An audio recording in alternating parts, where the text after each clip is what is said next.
이 사람은 조국이었습니다. 조국만 남았다. 자, 저희가 지난달 7일에 있었던 영상을 하나 보여드릴 겁니다. 이 영상을 보시면서 유심히 잘 들으셔야 되는 건 다른 얘기보다 실명이 몇 사람인지 실명이 나옵니다. 시청자 여러분. 그걸 유심히 들어주시면 됩니다. 확인해 보시죠.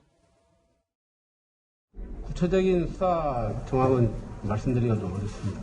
조사했습니까? 안 했습니까? 일부만 했습니다. 당시 청와대 조국 민정수석 밑에 있던 특감반원들 여러 명으로부터 제가 확인한 겁니다. 유재수가 해외 출장, 회식, 출퇴근 시에 각종 차량 제공, 편의 제공을 받고 갑질을 했다. 자녀 유학비와 항공권 등 금품 수수를 했다. 이런 비리를 입수를 하고 감찰을 시작을 합니다. 그러던 중에 김경수 경남지사, 윤건영 청와대 국정상황실장, 천경덕 청와대 총무인사팀 선임행정관이 텔레그램을 통해서 수시로 금융위 인사, 그 외 인사에 개입하는 내용이 포렌식을 통해서 확인되었습니다. 맞죠?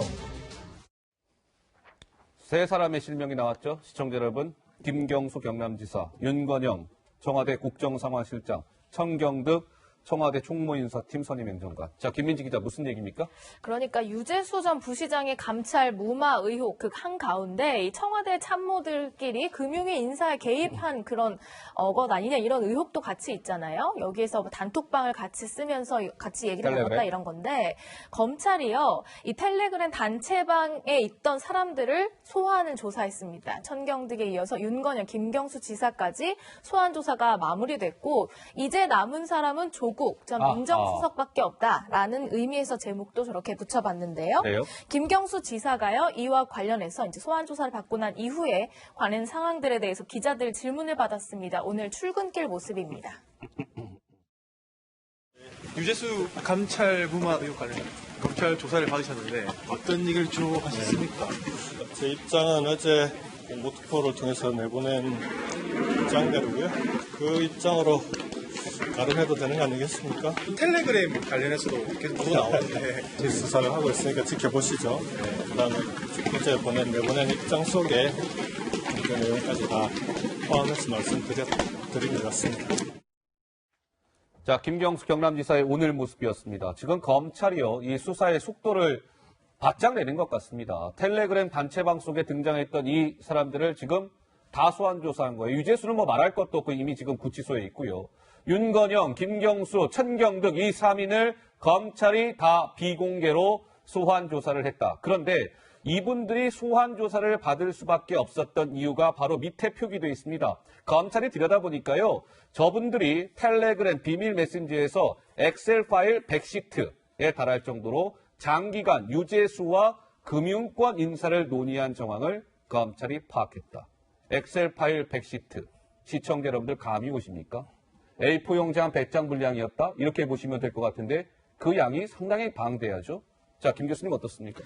일단 뭐 저는 다시 조국의 입으로 모든 사람들의 시선이 올 수밖에 없다는 생각을 하게 되는 거고요. 저 문제와 관련해서 마찬가지로. 왜냐하면 말씀하셨듯이 텔레그램에서 많은 얘기들이 오갔다고 얘기하지만 100시트. 예, 핵심은 뭐냐면 유재수가 관련된 문제 아니겠습니까? 핵심적으로. 근데 유재수의 감찰 수사 중단을 누가 했느냐? 근데 지금 보면 백원우 비서관이나 박형철 비서관 같은 경우는 조국 민정수석 했다라고 지금 미루고 있는 상황이지 않습니까? 예. 그렇다면 이 문제와 관련해서 예를 들면 어떤 사람이 여기에 대해서 압력을 넣었는가? 이게 그야말로 조국 민정수석, 전 민정수석 개인적인 결단인가? 아니면 이게 윗선인가 옆선인가? 이걸 확인할 수 있는 방법이 하나가 분명히 필요한 거고요. 또 하나는 아시겠지만 지금 울산 같은 경우도 마찬가지 아니겠습니까? 예. 울산도 마찬가지지만 지금 백원우 비서관을 통해서 박형철 비서관을 통해서 경찰청으로 넘어갔다 여기에 대한 최고의 책임도 분명히 전 조국 민정수석에 있다. 그렇다면 전 조국 민정수석이 아마 조만간 쪽이 검찰에서 소환해서 조사를 할 거라고 얘기하는데 아니 여기에 대해서 어떤 형태로든지 본인이 여기에 대해서 만약에 수긍을 하게 된다면은 상당히 직권남용이 되게 되는 거고 수긍을 안 한다고 얘기하면 만약에 반박을 하게 된다면 윗선이건 옆선이건 밝혀야 되는 문제가 분명히 발생하거든요. 제가 볼 때 그래서 이 사건의 본질적인 문제와 관련해서 이제 조국 전 민정수석이 어떤 반응을 하냐에 따라서 저희 아까 나왔던 텔레그램을 통해서 어떤 인사청탁이 있건 말건 상관없이 무관하게 이 문제에 대한 실체적인 또 다른 수사의 하나의 중요한 분기점으로 조국 전 민정수석의 검찰 소환과 조사에서의 어떤 발언을 할 것인가? 이 문제가 저는 가장 중요한 핵심으로 등장하고 있는 것 같아요. 관심은 이제 조국의 입이다. 뭐 이런 말씀이신 것 같고요. 그 조국 교수 관련해서는 우리 김 교수님이 잘 말씀해 주셨고, 저 텔레그램 방이 왜 중요하냐면 텔레그램 방. 예. 그 유재수 씨가 감찰반원한테 이런 얘기를 한 적이 있었습니다. 뭐라고요? 감찰반한테 그 국회에 찾아와서 사과하려고 하는 사람한테 무안을 주면서 했다는 얘기 있었잖아요. 그러면서 내 감찰을 장하성 실장이 시킨 거냐? 이런 얘기를 했다는 거 아니겠습니까? 맞아요. 그 내용은 뭐냐면 소위 장하성 실장 라인과 소위 유재수 라인이 금융권 인사와 관련해 가지고 갈등이 있었다라는 걸 보여주는 거거든요. 실제 그때 그 당시 금융위원회에서 금융위의 권력서열 1위는 유재수고, 아이고야. 2위는 부위원장이고, 3위가 위원장이다, 시종위원장이다 이런 얘기가 나왔다는 돌아갔네요. 거예요. 근데 네. 그 인사와 관련된 얘기가 어디서 증거로 나타났냐? 그 텔레그램망에 나타났다는 거예요. 아하. 그러니까 청경덕이나 김경수나 윤건영이 예. 사실은 정상적인 라인이 아닌 상태에서 인사 문제를 논의를 했고, 그럼 이게 뭐예요?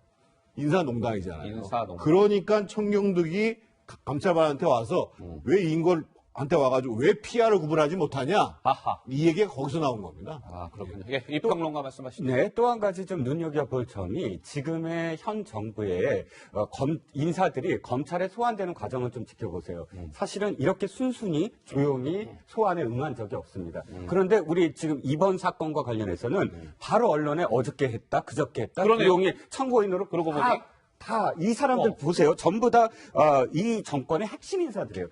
김경수 경남도지사, 또 윤건영 상황실장 이런 사람들이 한 번도 거부하지 않고 날짜를 조정하거나 하지 않고 이렇게 순순히 전부 다 참고인 수사를 받는다? 무슨 의미겠습니까? 무슨 의미입니까? 두 가지입니다. 텔레그램 방에 지금의 금융권 인사 논란 말씀하셨지만 그 외의 것도 있다. 즉, 그 외의 것에 대해서 사실은 자신이 책임지지 않는다. 자신은 참고인 신분으로 충분히 와서 자신이 빠져나갈 수 있는 그런 진술을 해야만 자신이 뒤집어지지 않는다라는 뭐 죄수의 딜레마 같은 거 있잖아요. 아하, 그러니까 죄수의 각각 딜레마. 전부 다 달려와서 이야기를 할 수밖에 없는 상황. 그 상황은 말씀하셨던 부분 이외에 플러스 알파가 분명히 있다. 즉 유재수 부산시장이 부산 부시장으로 가게 되는 어떤 과정까지도 그 안에 충분히 담겨 있는 상황이 아니냐. 그래서 간 사람들이 모두 다 이건 내가 책임질 수 없는 상황이야라고 생각했기 때문에 참고인 신분으로 저렇게 전부 다 순응할 수밖에 없었다. 이렇게 판단할 수밖에 없죠. 그런데 흥미로운 거는요, 시청자 여러분, 이런 겁니다. 유재수 감찰 무마건과 관련해서 당시의 민정수석은 다들 아시는 바와 같이 누구였습니까? 조국이었고,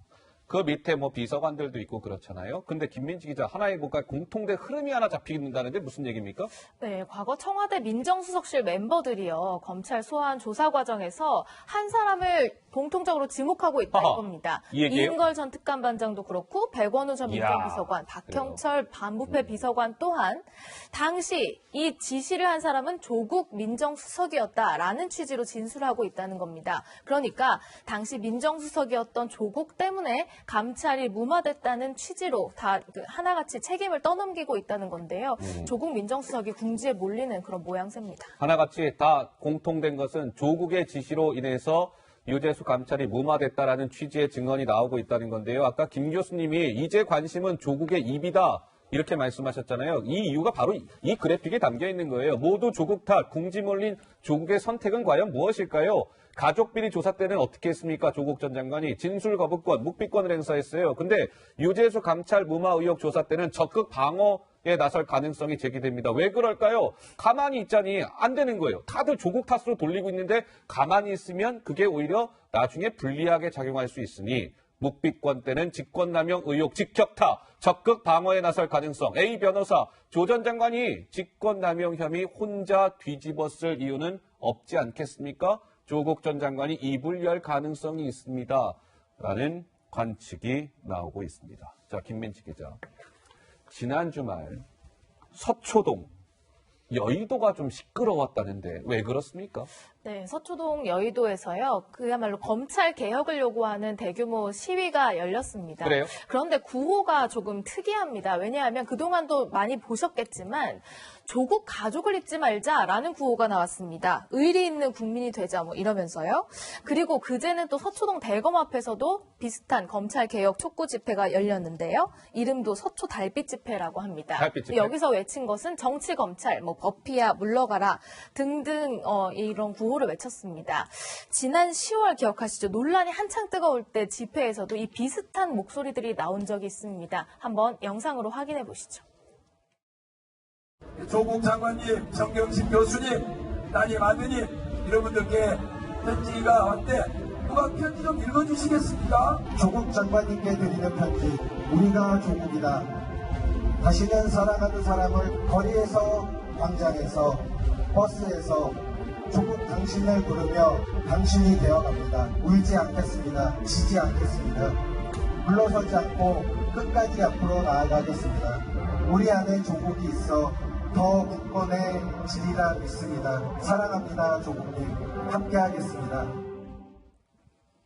네, 이렇게 집회가 열린 데 이어서 최근에는 구치소에 수감 중인 조국 전 장관의 부인 정경심 교수를 향한 위문 편지 보내기 운동이 한참이랍니다. 조국과 그의 가족을 잊지 말자, 작은 손편지가 고통을 견디게 해줄 겁니다. 주소 경기도 의왕시에 있는 서울구치소겠죠. 수임 번호까지도 이렇게 적었다고 하네요. 이렇게 번호는 저희가 공개할 수가 없고요. 수임 번호까지 해서 손편지를 보내고 그것을 또 인증샷을 올리고 이런 운동이 친문 진영의 일부 커뮤니티에서 한창 진행 중이라고 합니다. 이 소식까지 저희가 전해드렸고요.